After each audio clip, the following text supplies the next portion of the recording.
प्रिय साथियों, संस्कृत के इस कालांश में आप सबका स्वागत।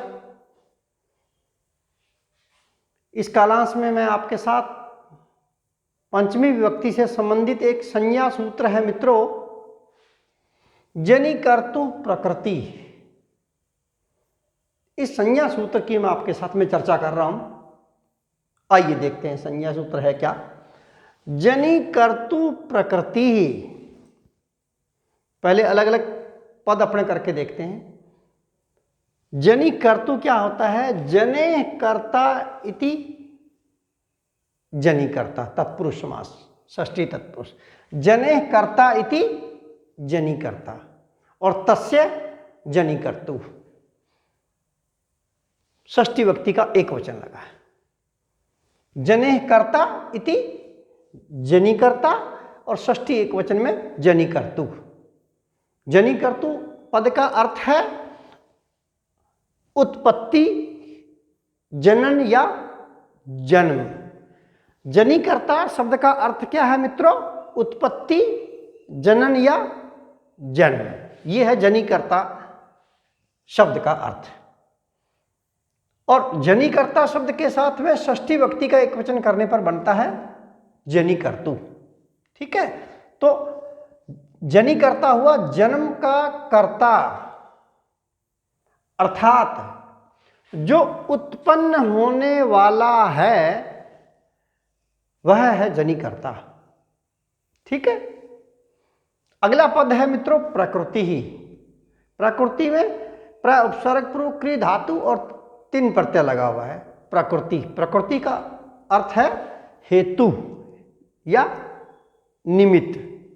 ये हो गया मित्रों पदों का अर्थ। आइए अब अर्थ देखते हैं। क्या अर्थ क्या है इसका?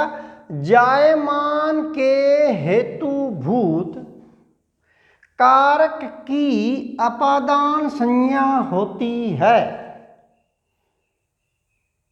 पुनः सुने अर्थ को कि जायमान के हेतुभूत कारक की अपादान संज्ञा होती है।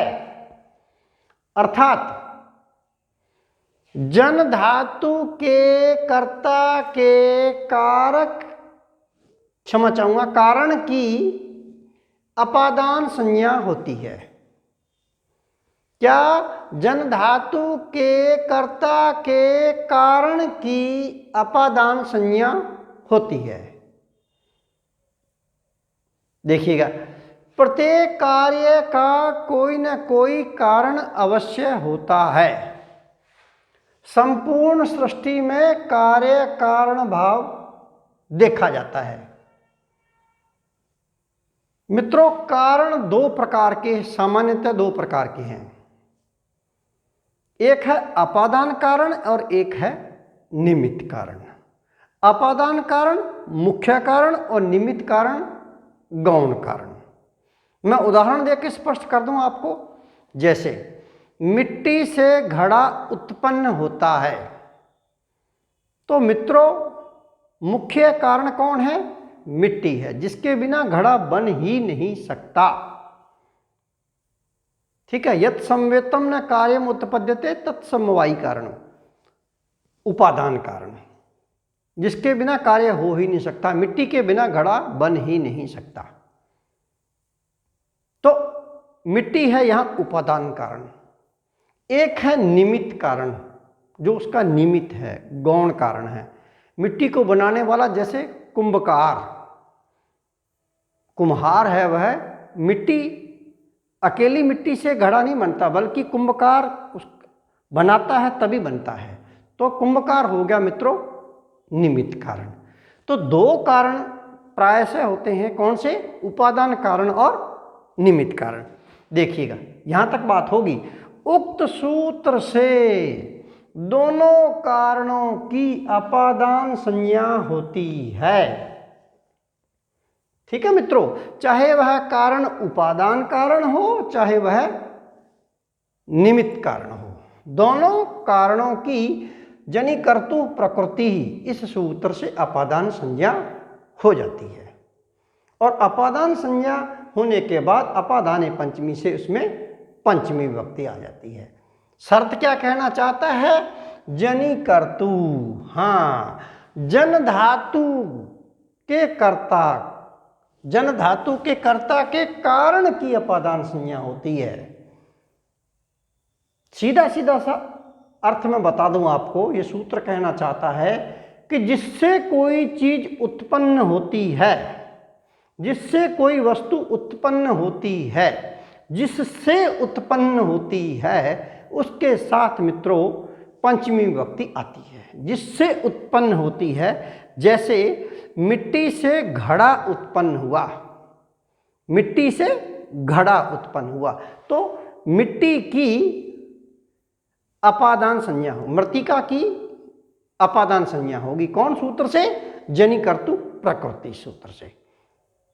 एक बात। दूसरी बात क्या कहना चाहता? जन धातु, जन धातु का भी वाक्य में प्रयोग होना चाहिए। जन धातु यहाँ किस अर्थ में है? यहाँ उत्पत्ति, जनन और जन्म, इस अर्थ में है। मैंने वाक्य लिखा भी है, मृत्तिकाया घटः जायते। मिट्टी से घड़ा उत्पन्न होता है। घड़ा मिट्टी के बिना उत्पन्न हो ही नहीं सकता। क्यों? क्योंकि यह उसका उपादान कारण है। तो मृत्तिका शब्द जिससे उत्पन्न होता है, यहां मृत्तिका से घट उत्पन्न हो रहा है ना, तो मृत्तिका शब्द की जनि कर्तु प्रकृति इस सूत्र से अपादान संज्ञा होती है। और अपादान संज्ञा होने के बाद अपादाने पंचमी से उसमें पंचमी विभक्ति आ जाएगी। देखिएगा, मृत्तिका स्त्रीलिंग शब्द है, पंचमी विभक्ति का एक वचन मृत्तिकाया, लता का लताया, मृत्तिका का मृत्तिकाया। ये इसमें मृत्तिकाया पद में पंचमी विभक्ति लगी हुई है। मृत्तिकाया घटः जायते। जायते देखिएगा, जायते में जन धातु का कहना ही चाहता है वह कि जन धातु के कर्ता। तो जन धातु का कर्ता कौन है? ये बताना चाहता है। के का जो कारण होता है ये। तो जन धातु जायते में देखिएगा, जन धातु है, लट लकार है, प्रथम पुरुष एक वचन, आत्मनेपदी जायते। जायते ठीक है, क्या है मित्रों? जायते होता है। उदाहरण देखिएगा, और महत्वपूर्ण उदाहरण है, ब्रह्मा से प्रजा उत्पन्न होती है। क्या मित्रों? ब्रह्मा से प्रजा उत्पन्न होती है। किससे? ब्रह्मा से। यह है उपादान कारण, है ना? इससे प्रजा उत्पन्न हो रही है। तो प्रजा बहुवचन है ना? बहुवचन का कर्ता, बहुवचन की क्रिया, प्र उपसर्ग पूर्वक जन धातु, लट लकार प्रथम पुरुष बहुवचन, प्रजायन्ते। अब देखिएगा, ब्राह्मण है, ये ब्राह्मण है पद में पंचमी विभक्ति लगी हुई है। देखिएगा, मैंने व्याख्या भी करके बताई है आपको कि यहां जन धातु का कर्ता प्रजा है। जन धातु का कर्ता प्रजा है और उसका हेतु, उसकी प्रकृति, ये देखिएगा, प्रकृति का अभिप्राय है हेतु या निमित्त। ये इसकी हेतु या उसकी प्रकृति कौन है? ब्रह्मा है। कौन है मित्रों? ब्रह्मा। अतः ब्रह्मण शब्द है मूल शब्द। क्या है? ब्रह्मण शब्द। इस ब्रह्मण शब्द की जनि कर्तु प्रकृति ही, इस संज्ञा सूत्र से इसकी अपादान संज्ञा होगी। किसकी मित्रों? ब्रह्मण की। क्योंकि ब्रह्मा से ही प्रजा उत्पन्न हो रही है, जिससे उत्पन्न होती है उसकी अपादान संज्ञा होती है।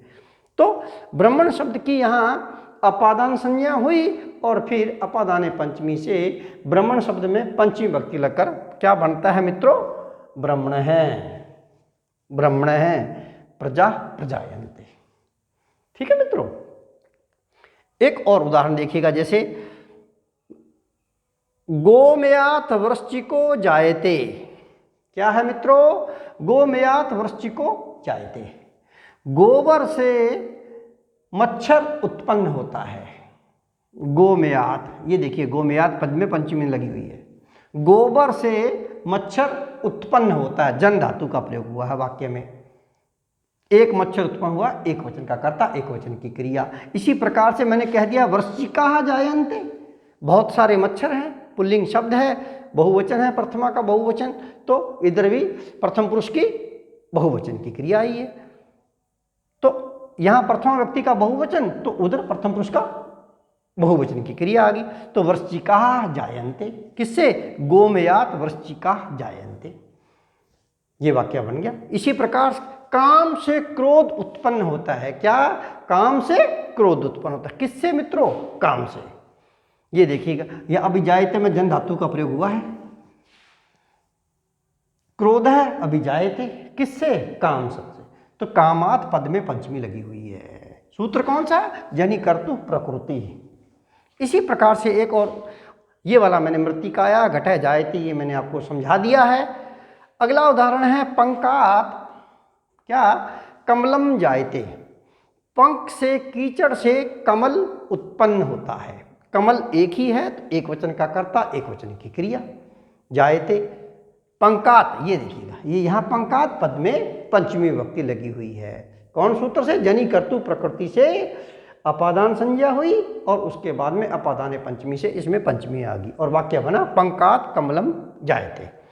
एक और देखिएगा, चंद्रमा मनसो जाता है। चंद्रमा मन से उत्पन्न हुआ, ठीक है ना? चंद्रमा मन से उत्पन्न हुआ, देखिए किससे? मन से। मनस शब्द है ना, नपुंसक शब्द है, तो मनस शब्द में पंचमी विभक्ति का एक वचन मनस है। मूल शब्द क्या है मित्रों? मनस, है ना? और मनस शब्द से पंचमी विभक्ति का एक वचन हुआ मनस है। वाक्य बना चंद्रमा मनसो जायते, जाता है, क्षमा चाहूंगा, चंद्रमा मनसो जाता है, उत्पन्न हुआ। इसी प्रकार प्राणात वायु अजायत, प्राण से वायु उत्पन्न हुआ। प्राण से वायु उत्पन्न हुआ, देखिए प्राणात, ये पंचमी लगी हुई है यहाँ पे। इसी प्रकार प्रजापते प्रजा प्रजायन्ते, प्रजापति से प्रजा उत्पन्न होती है। देखिएगा प्रजापति शब्द में पंचमी विभक्ति का एक वचन लगा हुआ है, प्रजापते। प्रजापते पद में पंचमी लगी हुई है, तो प्रजापते प्रजा प्रजायन्ते, प्रजापति से प्रजा उत्पन्न होती है। इसी प्रकार से है तंतु व्यय पटः जायते, तंतुओं से पट उत्पन्न होता है। किनसे मित्रों? तंतुओं से। तंतु एक नहीं, बहुत सारे तंतु होते हैं, तब जाकर के कहीं ये कपड़ा बनता है ना? तो तंतु व्यय, तंतुओं से, तो तंतु शब्द से पंचमी विभक्ति का बहुवचन, तो गुरु का गुरुव्यय, तंतु का तंतुव्यय। ये देखिएगा यहाँ पंचमी लगी हुई है, पंचमी का बहुवचन, तो तंतुव्यय पटः जायते। ये है मित्रों जनि कर्तु प्रकृति, जिस संज्ञा सूत्र की मैंने आपके साथ में मैंने चर्चा की। मुझे आशा ही नहीं, मुझे पूर्ण विश्वास है, क्योंकि मैंने कतिपय आपको उदाहरण दे दिए हैं, आपको यह संज्ञा सूत्र समझ में आ गया है। इससे मिलता जुलता ही एक अगला सूत्र होगा भुवः प्रभवः। उन दोनों में अंतर है, इस सूत्र में और भुवः प्रभवः सूत्र में अंतर है, इसलिए आप कृपया इस सूत्र को आप लोग गहराई से समझ लीजिएगा, तब जाकर के आपको अंतर समझ में आएगा कि भुवः प्रभवः दोनों सूत्रों में क्या अंतर है, और दोनों के उदाहरण देकर के मैं स्पष्ट भी करूंगा। अगले क्लास में मैं मित्रों पुनः मिलता हूं, तब तक के लिए जय हिंद।